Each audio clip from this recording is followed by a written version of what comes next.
ready na si Sian Lim for take-off, hindi sa teleserye, kundi sa totoong buhay. Yes, certified commercial pilot na ang aktor at proud na itong ibinahagi sa Instagram. Suot ang pilot's uniform with matching 3 stripes sa kanyang epaulet. Epaulet mo tawag doon? Hindi lang pero epaulet.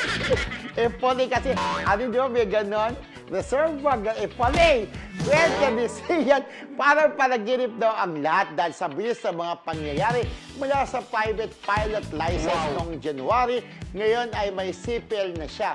Ibig sabihin, pwede na siyang magpalipad ng commercial aircraft. Bongga!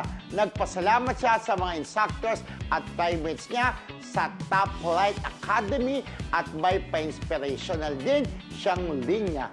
Nothing is impossible if you have the heart, the passion, and the right people around you. At ang ending niya, this is only the beginning.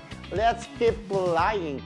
Captain Captain Sian Lampig! Wow! Piloto na si Sian Lim! Pero alam mo, marami akong gustong tanungin kay Jana na ganun ba kabilis?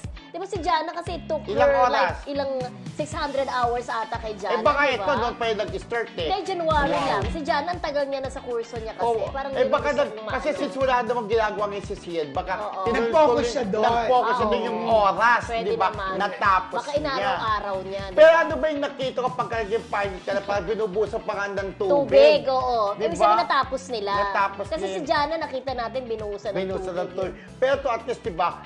Pero kung hindi na siya busy sa pag-artista, sa pagiging director, at least eto, meron siyang fallback, di ba? Kasi million din ba kinikita ng pagiging piloto sa isang taon? Mahal na ang bayad ng pilot. Para magpaaral ata more than 2 million, pag nag-aral ka ng pilot, magastos din. Di ba sabi ni Daddy Boyet? Commercial pilot license na siya. Oo, bawing-bawi. Yes.